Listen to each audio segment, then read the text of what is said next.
kung bakit kami tawanan ng tawanan kasi may nakasalubong kami. Tapos sa salita sabi niya, kumusta ka na?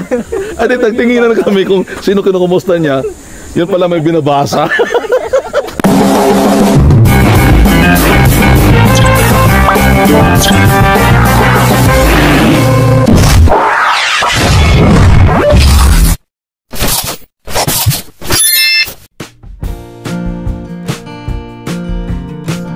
Good morning mga katoto! And today is May 1, walang pasok. Kapag walang pasok, dapat may ganap tayo. So today ay marami po tayong schedule na gagawin ngayon. So itong ginagawa natin ngayon sa araw na ito. Sa umaga ay magkaroon kami ng road trip. Kasama ko si Jemerson, si Balida, at saka si Mac. Papunta kami ng Bailen. At mamayang hapon mayroon pong celebration ang mga churches sa Baptist Day. So for the meantime, let's enjoy this ride. Matagal-tagal na rin na hindi ako nakagala ng medyo malayo-layo. Right, so nandito na tayo ngayon sa may parting Sahod Ulan. At straightforward na tayo nito hanggang Bailen. Time check is now 6:05 in the morning. Chill ride lang po ang gagawin natin. Hindi naman tayo masyadong nagmamadali.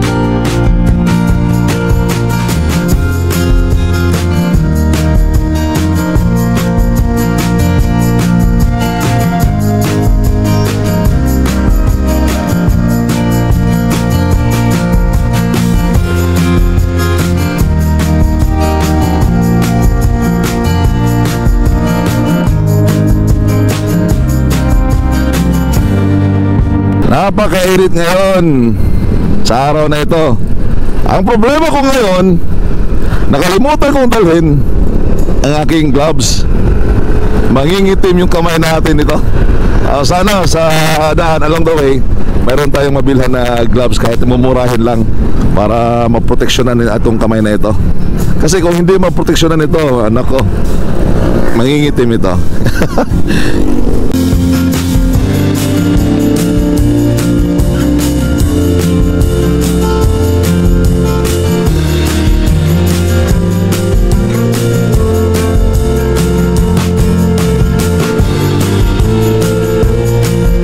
Welcome to Naik.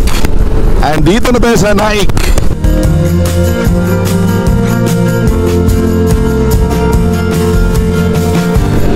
Right mga katoto, approaching to Maragondon.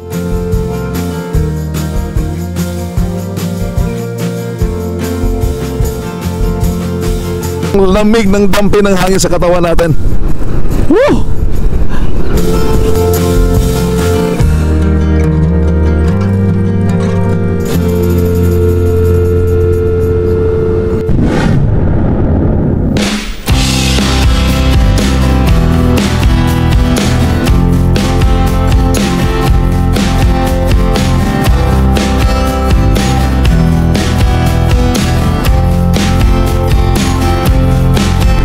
Tuloy ang biyahe natin. Andito tayo ngayon sa diversion road ng Maragondon.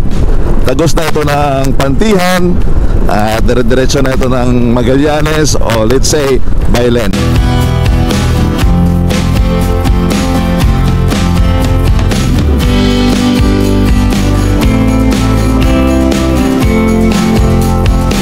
Wow! Napakalaking tulong tong daan na ito. Instead na papasok ka pa doon sa pinaka-bayan ng Maragondon para marating mo ang lugar, dito ka na dadaan. Diretso na ito eh.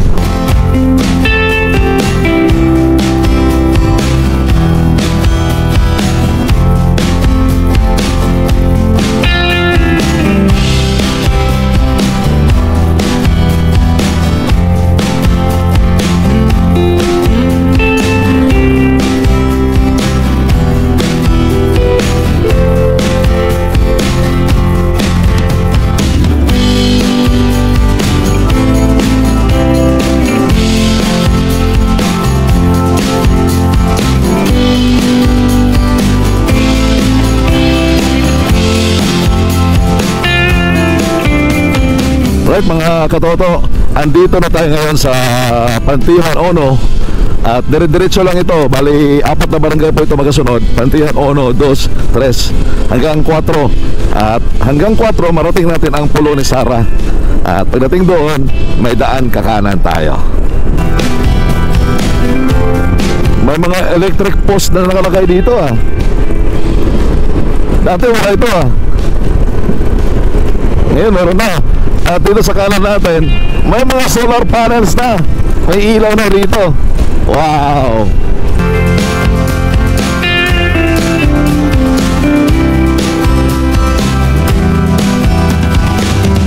Alright, so kakanan na tayo rito. At hintayin natin mga kasama natin.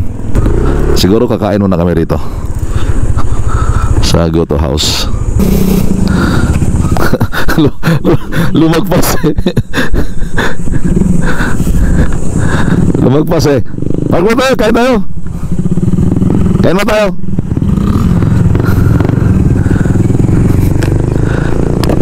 Pagkain muna kami. Anong mayroon dito? Goto House. Hindi nyo napansin? Hindi nyo napansin, Mac? Yan si Mac. Ito, kailangan kung magbiyahe tayo, mauna dapat tayo. Grabe, matakbo. Tingnan mo yung motor ni Balida, oh. Chrome yan, no? Antende, ah. Sabi niya, di bali walang makain, basta ang motor mapayos lang. Ang ganda ng motor mo, ah. Yan, si Jemerson. Kain muna tayo.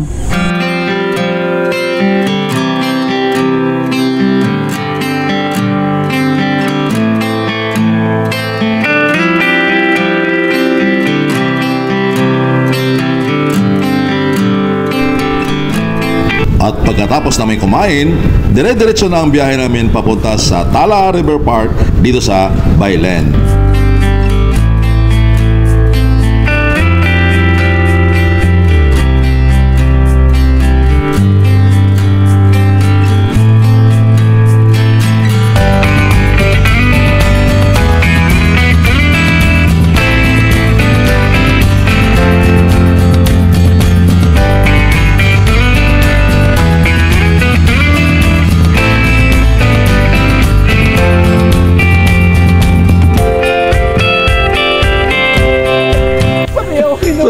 Andito na kami.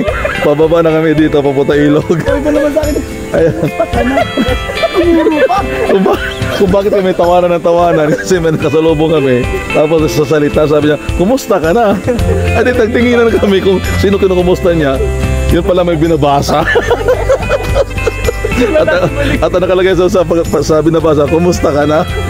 Akala niya siya kinukumusta. Bawal magtapon at magsunog ng basura. Pero dito may sinusunog. At ang daming basura. Sa pagkakataon na ito, nag-decide na ang grupo na hindi na maligo at ang tunguhin namin ngayon ay ang bayan ng Lemery, Batangas. At bago man namin iwanan ang lugar, napagpasyahan namin na ikutan ito at tingnan ang mga nasa paligid. At nakikita namin na ang daming basura sa paligid ng Tala River Park. So kung tayo mga Pilipino ay ganito ang gagawin natin balang araw, ang lugar na ito ay patungo doon sa pagkasira. Kaya tayo, alagaan natin ang environment. Keep the environment clean because kapag hindi naalagaan, ito ay babawiin sa atin ng Panginoon at balang araw, wala na pong ganito kagandang ilog dito sa Bailen.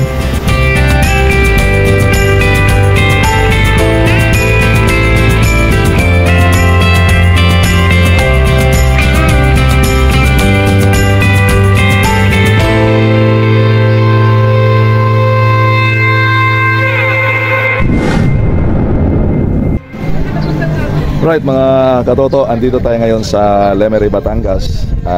Ito nga yung fantasy world. At the same time, nagpangita kami rito ng mga kasama sa trabaho under ni Marvin Barrick sa Ford Factory. So, andito sila.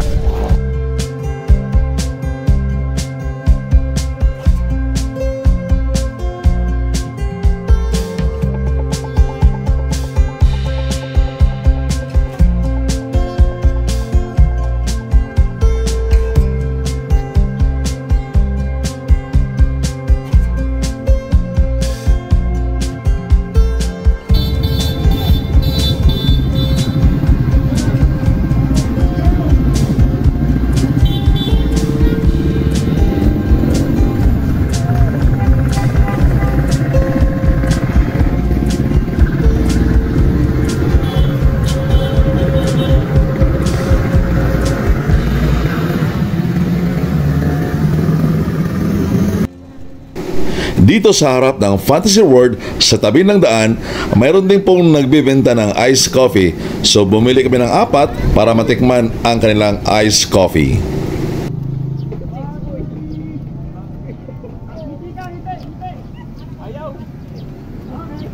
Kaya na lang yan, boy. Sakit ka, pana? Oo, basta ibaba mo lang. Battery mo, tapos Boy. Alright, so mga katoto, paalam na ako. Mauna ako sa biyahe dahil maiwan pa itong 3 dito dahil mayroon pa akong gawain sa church. So salamat kay Sir JR at saka si Ma'am Charlotte. Thank you ma'am ng marami ma'am. Iwan ko nitong 3. Ha? ito sir, paano to isa? Dito na yan, okay lang yan. Huwag ka na Jimmy. Wala na kaming tali sir. Huwag ka na mo ha. No, wala ko sir. Hanapin ako ni Rostan. Mamaya, kalabog na mabahay mo. Iwan ko na sila, mauna ako kasi mayroon pa akong gawain sa church mamaya. Ingat kayo ha. Next ride, balik tayo dito ha. Thank you po. Right side po, right side. Thank you. Alright mga katoto, pag napapunta kayo dito sa may Fantasy World area, at nandito po yung pop-up station ng Mugs and Buns. Yan. So meron po sila dito hot at saka cold na coffee. So you can choose. At mura na, higit sa lahat, masarap pa. Thank you! Alright, so pabalik na tayo ng Cavite at via Tagaytay.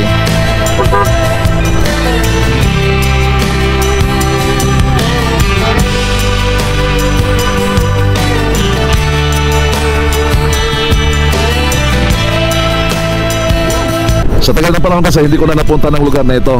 So at least nakakita tayo o nakatagpo tayo ng mga panibagong kaibigan. Sila Sir JR at saka si Ma'am Charlotte. Sila po ay mayroong pop-up station dito sa area ng Fantasy World. At the same time si Sir JR ay namimitik. So ito po yung mga kuha ni Sir JR sa atin. Panoorin nyo.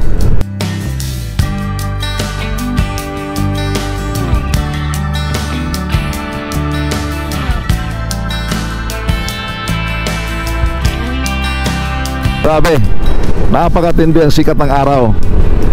Time check is now 7 minutes before 11 o'clock. At tanghaling tapat, nasa daan tayo. At ganito po kainit dito sa Tagaytay. Now actually itong Tagaytay na ito, before talagang malamig. But because of ang daming infrastructure dito, nabawasan yung mga punong kahoy. So ramdam na natin yung init dito. Bagamat merong konting lamig pa rin. Pero kung ikumpara before, mainit na ngayon ang panahon. At the same time, yun o, traffic o. Yan, ang daming bumabiyahe ngayon eh. Alright, so dito ko natatapusin ang aking vlog habang tayo ay pabiyahe pa uwi.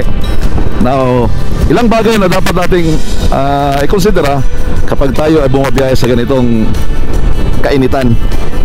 So, una, dapat ang ginamit nating damit ay huwag yung mainit din. Now, especially may mga leather na jacket, so iwasan natin yon. Itong gamit ko ngayon ay gear ito. Kumbaga mayroong mga padding sa gilid, but dito sa looban, dito sa gilid nito, mayroon itong mga butas. So kumbaga pag tumatakbo tayo, tumatagos lang yung hangin sa tagiliran natin. So all throughout sa gilid nito ay maramdaman mo ang pasok ng hangin pati dito sa may kamay ko. So hindi siya completely na sarado. May mga openings sa kamay at dito sa gilid ng aking katawan. So ibig sabihin, hindi siya mainit. Yung hangin ay tumatakbo lang sa gilid ng katawan ko. At the same time, dito sa aking mga kamay. Talaga, mainit. Pangalawang bagay na dapat nating alalahanin, we have to stay hydrated. Ibig sabihin, dapat may baon kang tubig o let's say, huwag kang magpauhaw. Dapat pag nauhaw ka, dapat titigil ka. At the same time, dapat iinom ka ng tubig. So let's say kung talagang uhaw na uhaw ka, huwag mong pilitin. Kasi hindi mo mamamalayan, kulang ka na pala sa tubig sa katawan. Tapos bigla kang mahihilo marahil. So we need to take water from time to time. Kasi yung katawan natin sa nakababad sa ilalim ng araw, matutuyuan tayo. So So, JB Moto loves adventure. Alright, so mga katoto, napakadaming bagay na pwedeng gawin natin habang tayo malakas. May biyaya pa tayo mula sa Panginoong Diyos na kalakasan. I-enjoy natin ang ating buhay. Because pag tayo tumanda, everything will be done nothing. Hindi na kaya. So nasa Tagaytay area na tayo. At kanina ang dami ako mga motor na nakikita na magaganda katulad na sa likod natin. Yun. Ang dami mga big bike dito sa area ng Tagaytay. Ang dami pong nagra-rides. Once again, this is JB Moto. I was reminding you all that life is too short. Therefore, enjoy life. Ride ko to. Ride mo to. Enjoy every day. God bless. And see you sa sunod nating mga vlog.